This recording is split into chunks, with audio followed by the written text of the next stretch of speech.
লাশ আমাদের কাছে দিতে বাধ্য হয়েছে। এই সময়ের মধ্যে অসংখ্য মানুষ মেজর বজলুল হুদাকে শেষবারের মতো একটু দেখতে ছুটে যান তার গ্রামের বাড়ি হাটবোয়ালিয়াতে।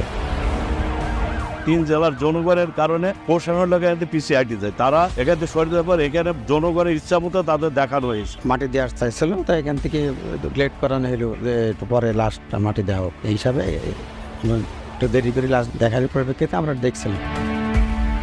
এতটুকু পর্যন্ত ঠিকই ছিল, কিন্তু মেজর বজলুল হুদাকে গোসল করাতে গিয়ে চুয়াডাঙ্গার মানুষ সাক্ষী হয়েছিল নৃশংসতম এক ঘটনার।